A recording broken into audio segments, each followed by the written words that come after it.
It's been South Africa session through and through, and once again the familiar protagonist who had hurt India in 2021-22 has come back to haunt them in a big way. Dean Elgar in his farewell series starts it off with a brilliant 115. Second ton against India, first he had it in Vizag, but remarkably this is the first century by a South African at home against India since 2014. In 17-18, no one had hit a century. Even in 21-22, collectively no one hit a century. But look at it. Elgar today and his partnership of I think 80 plus if I'm not mistaken. 81 I think, something like that. With David Beckham. Bedingham. I had made the mistake off camera, but I'm not going to make it 81 here. I think the partnership. Yep, 81 with Elgar and David Bedingham has ensured South Africa are only 51 runs behind. And this is with 7 wickets in hand, Siddharth. Second session of day 2. The way how they have scored, I mean, look at it. Elgar's strike rate 68.45. It was his third quickest century that he's ever hit. What a time to do it. Of course, aided by a lot of charity from the Indian pace bowlers, especially Shardul Thakur and Prasidh Krishna. No, I'd say everyone besides Except Bumrah has been wavered or hit or miss. No one comes out of this or emerges from this with any kind of credit whatsoever beyond Bumrah. I mean, were it not for Bumrah, you probably wouldn't have even had those 2 wickets. The a ball to get rid of Desorzi, beauty. Keegan Peterson undone by an absolute jaffer. Absolute jaffer. I mean, see, he dragged it back onto the stumps where it was that corridor outside of stump. You had to play. He had to poke at it. Yeah. And that was a big blow because 113 for 3, we thought that yes, the one major batter who would have feared, Keegan Peterson, who was that grit and all that, he was gone. But David Bedingham, I mean, remember, there is a big story about David Bedingham. I mean, he was an overseas player for Durham, threatened to go Kolpak. He did go Kolpak. He didn't threaten.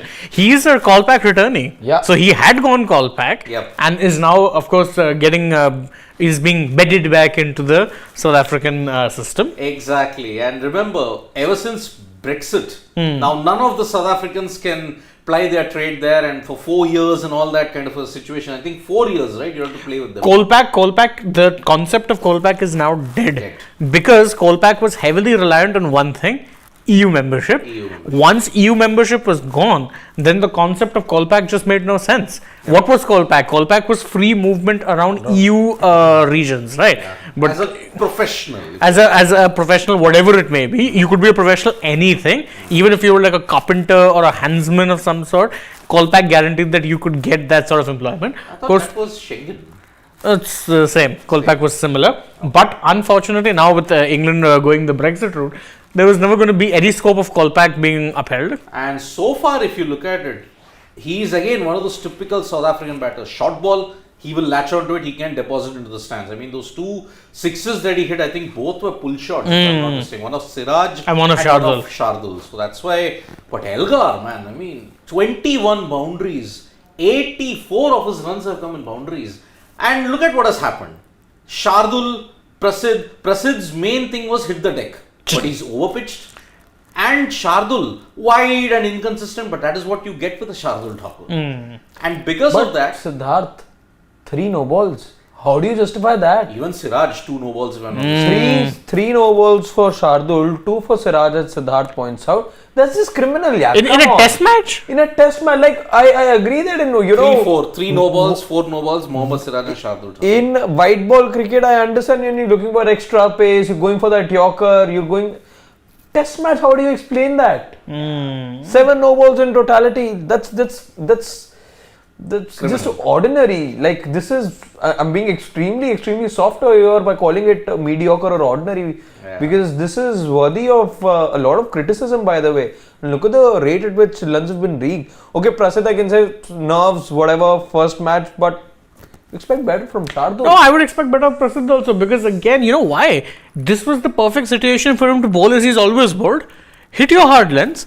He was constantly pitching it up, looking for swing that just wasn't coming to him. And I don't understand this. Why is it that, and this is, maybe it's an Indian team problem, whereby you tend to take a bowler who has a clear and obvious skill set and then try and mold him around based on what the team needs.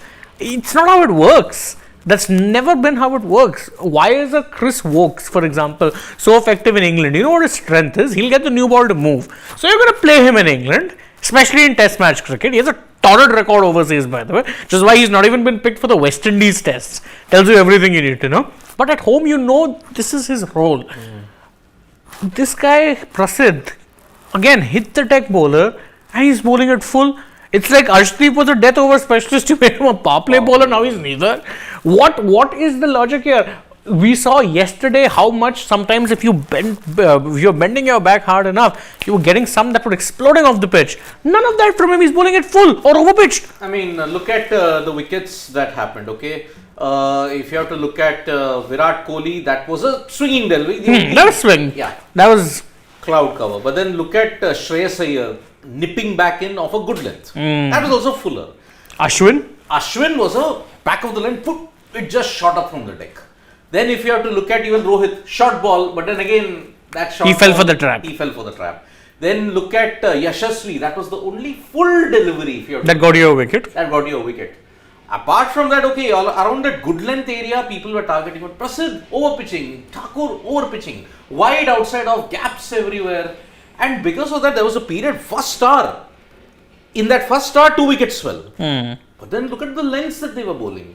Look, again, it was in that they're pointing out full delivery, and they're easily managing to get into the gaps. And look at it, leg side and wide outside off. That just tells you lack of control. Because unless you have a leg slip, it doesn't make sense for you to be bowling. I don't think it's a lack of control. I think it was a tactic. But where's the leg slip then? No, leg slip is fine. There was a leg slip and all is okay. But if everyone is bowling it full, then it has to be a tactic. I think they were expecting movement due to the fact that there had been some rain earlier in the day. But can't be that down leg. No, down leg is fine, but if you look at some of the balls that even Siraj was bowling, it was full and outside off.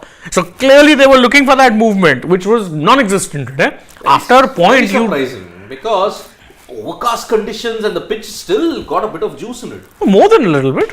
It's just not. It was only, let's say, if Prasidh bowled what, 10 overs? 10 overs. Shardul also has bowled 10. So 10 overs and I would say only the 9th and the 10th over, the ones that he bowled right towards the towards the end of playing this particular session. That time you could see, yes, he was getting the bounce because he had shortened his length a bit. That's where he was getting, and every ball was then being caught above the chest by KL Rahul. Yeah. That told you, yes, he had readjusted and he wasn't being hit for runs over there. That's what you expected to see, a little more of Prasidh Krishna, and maybe he's taken time, but unless you stick to those lines, unless you stick to those lengths rather, it's going to be, the match will drift away and you won't even get to know about it. And plus, barring a Bumrah and a Siraj, I mean, what was the average speed of Prasidh and Shardul? See, Shardul never has been fast. Yeah, but compare that with the Andre Berger, compare that with the Janssen, compare that with the Rabada. They were, I think, about 5-7 kilometers quicker. That also might make a difference of 5-7 kilometers. So that's why, look, what happened is that this is where Bumrah's problem will be further amplified. If there is no support, no support, people will play out Bumrah. They know that they're only bowling 4 or 5 overs in a spell. The rest can be easily fed off. And Bumrah's potency as a test bowler decreases there. Of course. That's where you're going to miss a Shami. And if you don't get any support from the other end, then you as a bowler also get a little anxious and you'll also begin to over-try as a result. I mean, look at, the classic case was Edgbaston. England clearly just wanted to play out Bumrah. Who are the others they want to target? They targeted Siraj, they targeted everybody else. They made 378 look so easy. Just had to play Bumrah out. That's it. And then the rest were just taken to the cleaners. And that's the problem. Today, if you're looking at it, the Indian bowling lineup is Bumrah and then everyone else. And everyone else was terrible. No two ways. With Ashwin, they're not taking any risks, but they don't need to. Even if they try and take risks against him, it won't matter because again, he's getting nothing off the pitch. Nothing whatsoever. I think that one over he bowled, I think he bowled 5 variations in his first 5 balls and none of them did anything. And that's not on him. That's the fact that on these conditions you're getting no assistance as a spinner whatsoever. There's nothing there. Just that one chance that he created, Ashwin, half a chance I would say, when the ball just, it was just fell in front of Shuman. Elgar was in 95, if I'm not, was in the 90s, certainly, and the ball just fell narrow. Again, you knew this is not going to be prodigious amount of turn anyway on this track. To there is some, let's say, minute turn on offer which he was able to extract on that particular occasion, but again, there's no grip per se. You know, And you won't get grip here till the cracks develop, and there'll be like some point day 4, 5. Day 4, 4. 5, and that too, the cracks must develop if the sun is beating down. yes. Now, see what happens in South Africa technically is, especially in Centurion, if it's cloudy, the pitch is held together. But once it's sunny, the moisture goes away, then the cracks come into play. Yeah. And cracks is uneven. One will just go through here, other will stay low. Classic, I remember Lungi Ngidi in against Virat Kohli in 2017. One delivery just went through like this in the 4th innings. The other came back in, stayed very low. Kohli pinged to the crease, out for 7. And it's the same Kohli who scored 150 in the 1st innings in that particular deck. So that's why, look at how everybody was trying to survive against Bumrah. 2 for 35 in 11 overs. Rest of the others just didn't give him the support. As simple as that. And with Thakur, we knew, okay, he will leak runs, but he can also take wickets. But that wicket hasn't come. In fact, I was saying they were showing some numbers or basically his pitch map. And you could see where the problem lay. Most of the boundaries that he's conceded has been of short balls. Now, why has he resorted to the short ball? Because there's no movement. Shardul, as a bowler, relies on 2 things. 1, bowling attacking lines. 2, subtle movement. Yeah. He's not getting much subtle movement. The only way that he can manufacture a wicket will be to bowl even more attacking, which comes with the risk of getting hit. And that's exactly what's happened to him. Yep. And credit to Elgar, though, he's really weathered the storm. And that's where the grit and determination, I mean, he was going after the shots, he was leaking, the Indian bowlers were just leaking runs. And look at it, 49 for 1, you've now come to 194 for 3. I mean, you could potentially be at a point where if they continue batting this way, then South Africa are ending day 2 with a lead.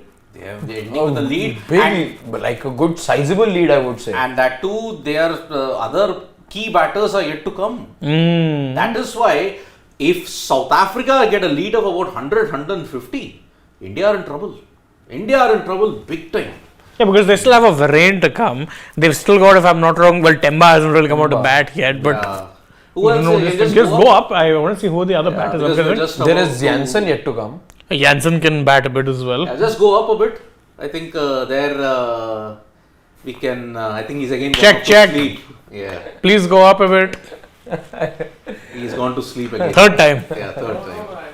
Up. Up. So you got Kyle Verreynne, Marco Jansen, and Temba. That's it. But Temba, I think. No, Temba may come to bat at the end, but again, I think by the time. See, India need quick wickets now. Next session, no 2 ways about it. You need quick wickets, you need wickets to fall in a cluster, you need to trigger a collapse. Otherwise, forget about it. Nothing's happening. But can Kohli do much more of this? Because there was yet another. He'll have to. He will have to. Sorcery moment inspired by Stuart Broad. He just like switched the bails and Tony Jezorsi fell. And that's how you were probably to indulge in that kind of sorcery in you'll have to do it more often. I mean, I remember with Broad, he got his final test wicket like that, remember? Yeah. It was, I think it was, no, it wasn't Carey, it was, no, it wasn't Spinal, and that was, what's that spinner's name, Todd Murphy. Todd Murphy, oh yeah, he got Murphy out, yes, oval. Last wicket only it was, he switched the bails, and Murphy. Or you'll have to try doing what Hardik Pandya did. And then he got that wicket of Imamul Haq. And after that, the same Totka backfired on him. He's out for about 4 months so now. You maybe need to do all of that. Who knows? Yep. So that's why the problem is, look, India have been very inconsistent with their lines. Lengths have been okay, but their lines have been woeful. That's why they have scored 145 runs in South Africa in this session. In 33 overs. And also, there's no hint of reverse swing at all. Remember, 49 overs. I mean, you're still, 31 overs away from the new ball. Yeah. Still a while to go before you can even think of getting the juice out of that. And there's not a hint of reverse. I don't think you can get You're not going to get anything. The pitch is not deteriorating. And the outfield is heavy. Exactly. That is why getting reverse. And it's not hot conditions also, nothing. So you're not going to get any kind of rough. There's nothing rough. Yeah. South Africa, unfortunately, is that one Sena country where you don't get that much of reverse swing. Even New Zealand for a certain extent. New Zealand, the outfields are lush. The pitch is green. England, you can, because some parts the outfield is a bit barren. I mean, Oval is a classic case where you can get reverse swing. Australia, they try, but they just can't get it. Because the outfields are true there in Australia. And India, you tend to get it because, of course, sometimes the pitches will be a little on the rough side. The ball can get a bit scuffed up. Abrasive in that sense. And Pakistan, why do you think Pakistan has never succeeded? Their key weapon of reverse swing is blunted in Australia. They can't get it to reverse swing. Exactly. One time they did, Sarfraz, he got 9 wickets, 7 wickets in one session. After that, Australia have not produced those kind of wickets. And now they are struggling again in Melbourne. And of course, there is no broadcast in Pakistan. Because you can check the videos if you've done on that. That's because of betting ads and because of surrogate advertising. There is a lot of backlash in Pakistan for that. So that's why no broadcast of the Pakistan-Australia game. So a couple of questions before we start. Fair few questions. Stop it here. Yeah. Okay, Otto was like saying, who does David Bellingham remind you of? He reminds me of Markram.